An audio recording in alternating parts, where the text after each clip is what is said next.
As a man, the burden of performance is extremely heavy. You must endure more responsibilities and potentially riskier jobs.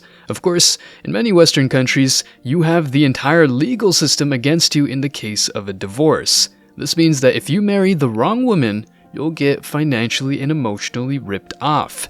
The gospel of equality does not apply to marriage, and you know perfectly how it goes, right? Before marrying you, she was an independent woman who needed no man at all, but in divorce court, she's a poor victim in need of half of your money to sustain herself, i.e. sustaining her lifestyle.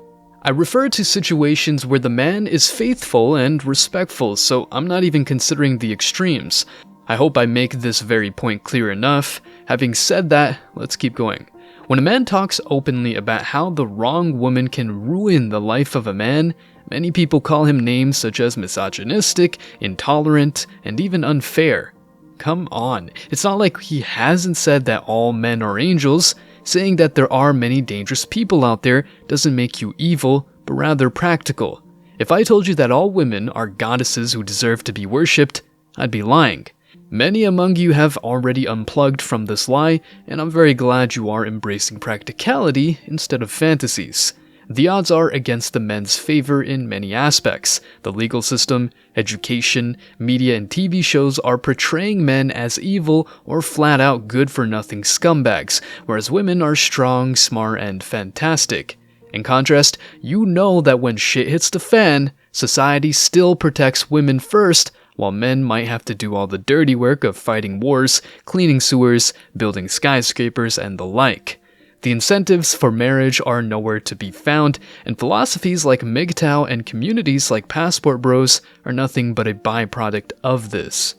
This video will help you understand the risks of marriage, how the wrong woman can destroy your whole life, and what you can do to navigate this madness. Plus, you'll hear some stories that might be a great wake-up call. Stick around because I'm sure you're going to love this one. But before we go deeper, let me share the comment of the day. Shout out to Sin or Sign, however you say it, my apologies. He said, "Work for money, work for gains, work for success, work for tangible goods you are able to see and can hold in your hand. Promises are easily broken when the chips are down, and interest rates gouge and suppress you to the extreme. You deserve what you work for and the outcomes you expect for the work you do. Invest your time, energy, and money in yourself, as only you can hold yourself accountable for those outcomes. Talk is cheap, time shouldn't be, as you can't turn the clock back." Well said. Please don't forget to reach out to us by email to claim your $5. As usual guys, I'll pick one comment from each video. It may be the funniest, the most liked, or one that touched me, so don't forget to leave a comment and you may be our next winner. Make sure to hit the like and subscribe buttons too, as it helps a lot. Now, back to the video.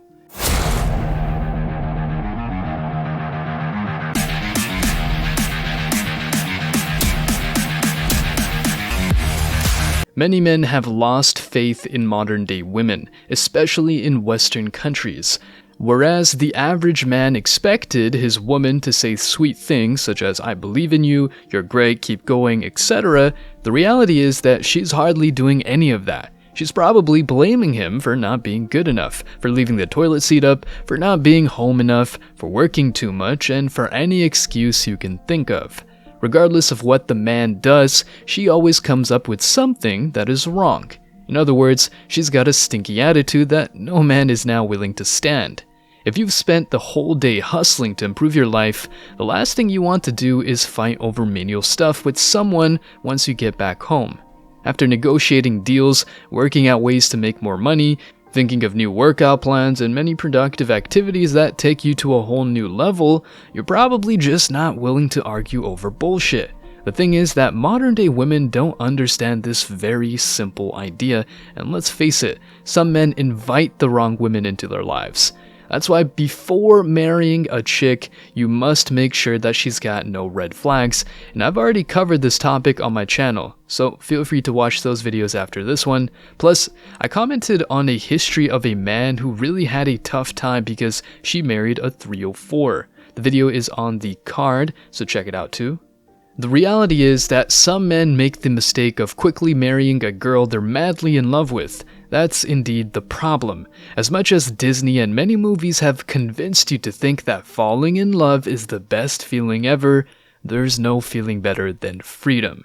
When you fall in love, you see reality in a distorted way, meaning that you think she's perfect while she might be a very bad person. The honeymoon phase does not last forever. Period. That's why you must be very logical when choosing a partner. Needless to say, ideas such as soulmate are a myth. Some men are naive enough to believe that a wife will never change, and if divorce happens at some point, she'll play fair. Give me a break. Imagine she's given the opportunity to get 50% of your savings, especially if you are successful and financially well off. You've worked hard for years just to lose a huge chunk of your wealth? That doesn't sound like a plan, honestly. Plus, if she is combative and non-supportive throughout the way, the marriage is doomed to fail. Why? Because although you may try to turn her into a loving partner, there is a 99.9% chance of failure. A relationship should be a fair exchange of value, meaning that each partner provides something to the relationship. If you give it all, but she only gives you headaches, go find someone else. As you already know, her past matters. I don't care if some people think that a woman's past doesn't matter, it always does. If you marry a 304, you can't expect her to become a great loyal wife, let alone an amazing housewife who will support you during your grind. The Megan Hall scandal is proof of that. This chick banged multiple guys at the police station where she worked, but when she was caught up, she just said that she was in an open marriage. To make matters worse, her husband tried to save the marriage nonetheless. Do not believe that being a 304 is the only red flag. Her family background is indeed crucial too, since you will deal with it during the relationship, including the uncomfortable occasions such as weddings, dinners, and festive parties. This story might not be the saddest, but it proves why you must pick a woman carefully. My wife is not a bad person. She loves me a lot. We fell in love over 2 years ago, and in 1 year we were married. Everyone was happy, my parents, her sister, her sister's friends, my friends, everyone. I think I realized that I was wrong for her within the first 3 months. It always starts with the small things. The raised eyebrow of your wife on receiving a call from your female friend. It builds up when you decide to spend that odd night out with your male/single pals once a month. It starts becoming difficult to ignore when she starts checking your phone to see who you talk to and for how long. It gets irritating when she tags you on social media and you don't immediately like it or put up a cute comment. It gets frustrating when you find that you're wearing what she wants, doing what she wants with whom she allows you to, and becoming a version of her henpecked father.